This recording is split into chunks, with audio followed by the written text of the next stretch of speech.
ఏంటండి చిన్నపిల్లల్ని మీరు కాపాడేటువంటి విధానం ఇదా? మళ్ళీ గౌరవనీయులైన హోమ్ మినిస్టర్ గారు వంగలపూడి అనిత గారు ఒక మహిళ.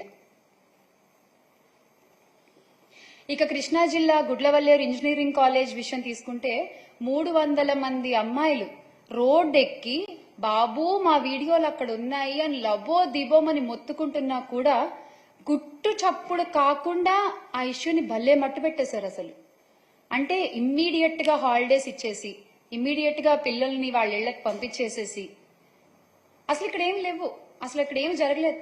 అరే కళ్ళ ముందు చెప్తున్నారు కదా ఆడపిల్లలందరూ వచ్చి, అది మీకు కనిపించట్లేదా? కావాలని చెప్తారా? సరదాగా చెప్తారా ఆడపిల్లలు ఇలాంటి విషయాల్లో?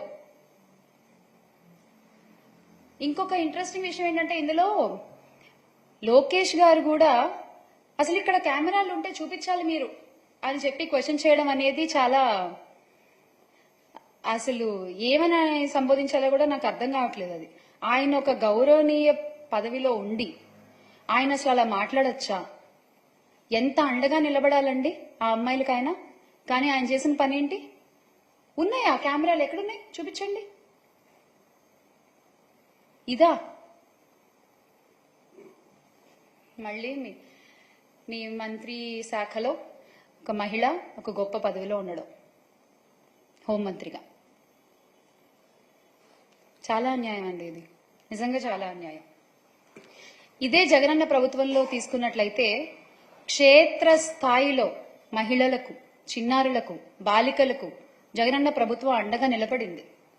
దిశా చట్టం ద్వారా ఆ దిశా లక్ష్యాన్ని ఇమ్మీడియట్ గా చేరుకోవడానికి మొబైల్ పోలీసు వ్యవస్థ, మహిళా పోలీసులు, వాలంటీర్లు అందరూ ఒకరికొకరు చేదోడు వాదోడుగా ఉంటూ అసలు ఇలాంటి సంఘటనలు జరగకుండా అడ్డుకునేవారు. జరిగినా ఇమ్మీడియట్ యాక్షన్ తీసుకునేవాళ్లు, బాధితులకి న్యాయం జరిగేది, తప్పు చేసిన వాడికి శిక్ష పడేది. అంత గొప్ప వ్యవస్థని మీరు భ్రష్టు పట్టించారు. అడ్డు అదుపు లేకుండా ఈ రోజున నేరగాళ్లు చెలరేగిపోతున్నారు. ఎందుకు ఆగుతారు? ఇలాంటి గొప్ప గొప్ప వ్యవస్థలు ఉన్నప్పుడు వాటిని అలా ఉంచితేనే మంచిదేమోనండి. ఏమో నాకు అనిపించింది నిజంగా ఈ రోజున. ఇక తప్పుడు ప్రచారాలు, అభూత కల్పనలు సృష్టించి ఆ నీడలో చంద్రబాబు గారి ప్రభుత్వం తప్పించుకోవాలని చూస్తున్నారు. ప్రతి విషయంలోనూ అలాగే చేస్తున్నారు. ఏమనుకుంటున్నారు? ఎవరు చూడట్లేదు అనుకుంటున్నారా? లేకపోతే చూసినా పట్టించుకోవట్లేదు అనుకుంటున్నారా? ఎవరు అడుగుతారులే అనుకుంటున్నారా? ఏమనుకుంటున్నారు మీరు? అసలు ఇదంతా ఎందుకండి? నాదే అసలు ఒక పెద్ద ఉదాహరణ. గుడ్లవల్లేరు ఇవన్నీ పక్కన పెడితే నాదే ఒక పెద్ద ఉదాహరణ. నా కేసు తీసుకుంటే నా గురించే ఇప్పుడు నేను మాట్లాడుతున్నాను, ఎవరి గురించి సంబోధించట్లేదు ఇక్కడ. ఏ రోజునైతే జగన్మోహన్ రెడ్డి గారు నన్ను అధికార ప్రతినిధిగా నియమించారో, అనౌన్స్ చేశారో, ఆ రోజు నుంచి మానసికంగా ఎంత కృంగదీయాలో అంతా కుంగదీసే ప్రయత్నం చేస్తున్నారు.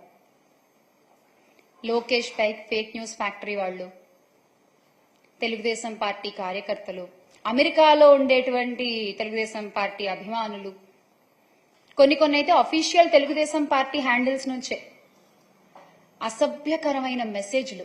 ఆ పేపర్లు కూడా నేను మీకు ఇప్పుడు చూపిస్తాను సార్, ఒకసారి